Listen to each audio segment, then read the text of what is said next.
Welcome back, guys. It's your Filmmaker, and in this video I will tell you 10 things you need to get if you want to be a videographer. Now for some disclaimer, I've been a freelancer for over 10 years, and with the experience I have carried along, these are the most important things I would suggest you get to begin your videography business in Nigeria. Let's get into it. So Christmas is fast approaching, all those sales and all that stuff. For me, that kind of just automatically puts my mind focusing on gear. And the question that I ask myself all the time is, which piece of gear do I actually need? And which piece of gear do I need next? So kind of like the priority of what gear to get. And filmmaking, we all know, is crazy expensive. So you don't want to buy those things that you don't end up using.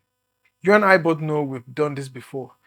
You buy something you think you really need, and then it just sits in yourself. You haven't used it for a month.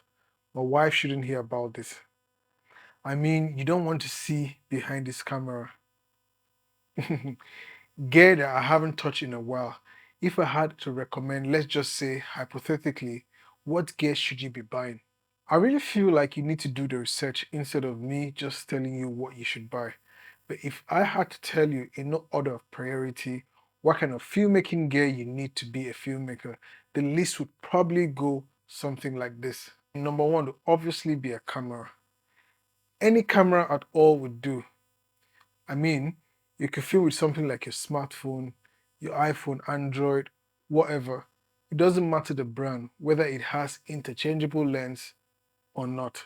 Its number of megapixel, whether it is bulletproof or waterproof, if it has autofocus or not. That's not to say that the few things I've mentioned are not important.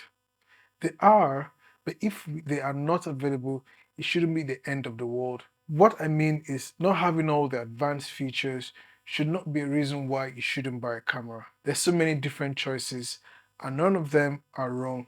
More on if the type of camera you have is important by watching this video right here or in the description below. Number two, you definitely need a lens. There's a lot to choose from, whether a prime or zoom lens. If your camera is one that the lens can be changed, then I would say it's very okay to buy a package where you can get a camera that combines with a kit lens. For example, most Canon and Sony cameras can be bought bundled with a kit lens of say 18 to 55mm. Although these kit lenses are not as fast or open wide enough to allow as much light as much as up to an aperture of 1.8, where you can get the nice lovely depth of field or bokeh that usually give that cinematic feel.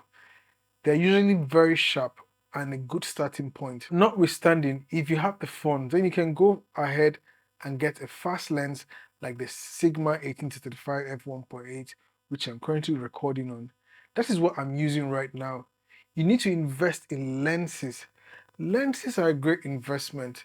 A lot of these lenses I've had for a very, very long time. They still work perfectly fine, and I can still sell them for about as much as I bought them for. Next, you're gonna need a memory card, and I would say go for a more legit brand like Lexa or Sandisk or one of these well-known companies. I use Sandisk. Try not to go for knockoffs because there's nothing worse than a corrupted memory card. And here, just because it's a legit company doesn't mean nothing bad can happen. And yeah, get something for protecting them. When I started out, I got some cheap like memory card holder. I ended up having some of my memory cards breaking in some parts. Next, I'll recommend getting some sort of stabilization for your camera, whether it's a monopod or a tripod, gorilla pod, something to stabilize your camera. It doesn't need to be anything fancy. It should just be able to do the job of simply keeping your camera steady. Make it simple. Don't go too cheap on it.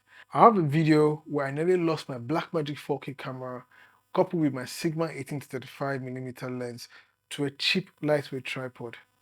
So go for something that can cut out all that shake. You don't need a gimbal or a glide cam yet. But before you get a gimbal, I think you need two things.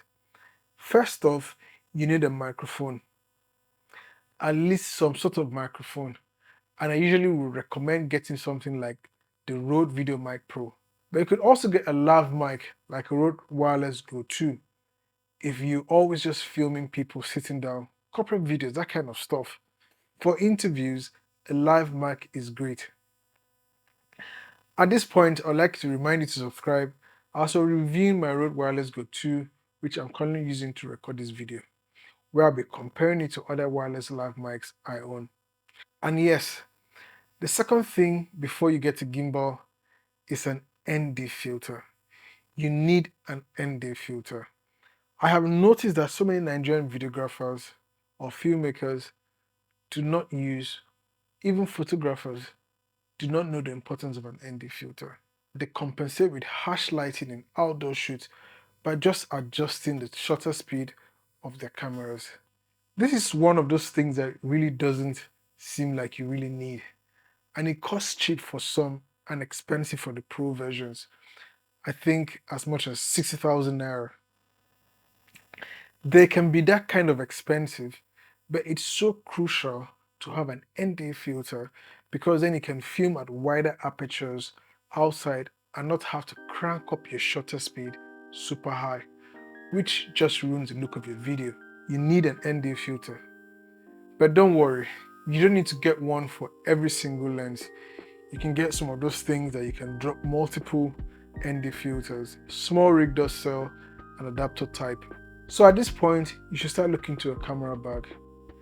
This here is my first ever camera bag from Voyager Prestige. I got this camera bag during my university days in Ghana when I first bought my first camera, the Canon 60D. Now I have this one I got online from Evercase. This camera bag fits a lot of stuff. It's mostly empty now because now when I go for gigs, I prefer to roll with a hard case. So yeah, look into a camera bag. And now we move on to lights. Lights are really not expensive these days. And they're also very cheap to rent. If you like, LED lights are your friend. They come in different shapes, sizes, and power ratings. Even though a lot of YouTubers use ones from Aperture, I have really liked the ones for Godox. They are more affordable and have been great so far. Like the one I'm filming this episode with is the Godox ML60BI, a bi-colored LED light that can be used in battery-powered mode or connected directly to the wall. So I recommend getting at least one light. You should also buy a softbox to accompany this light. And with this combination, you can do a lot. But if you're just starting out, this would be the combination of lights and accessory I would recommend. When putting this list together, I thought this shouldn't be included, but then again, having a computer is important. Especially as you'd be starting out, you may not be able to hire out your gigs to external editors to edit or produce for you. Now, any computer you should be buying should be capable of running any video editing software of your choice with the barest minimum system requirement. And additional advice would be to get one that has a dedicated graphics card, enough RAM, and storage space. For software, I started with Adobe Suite, which was mainly After Effects and Premiere Pro. And then I graduated to using Final Cut Pro, but then settled with DaVinci Resolve, which has been awesome, super awesome. And this is another opportunity to tell you guys to subscribe, as in the future, I'll be releasing a video on why I switched to DaVinci Resolve and why you should also, for those of you not using DaVinci Resolve. At this point, we could say we kind of have everything. You could buy more lenses, more lights, light stands, better microphones like boom mics, better light stands, boom poles, monitors, hard drives, and a lot more. And there are some other things you need to buy on the go, like gaff tape, clips, car mounts, maybe an articulating arm, possible monitors, V-mount batteries, C-stands, and more. And remember, as you become better at being a videographer and start making your own money. You can go for better film gear and other stuff like drones, cine lenses, audio recorders, wireless video transmitters, and more. Yeah, I need to buy a wireless video transmitter. So I hope this video did shed some light. It's going to help if you could subscribe to my channel. If you didn't yet like the video and took something good from it, please consider leaving a like, and see you very soon. Have a great week. Bye-bye.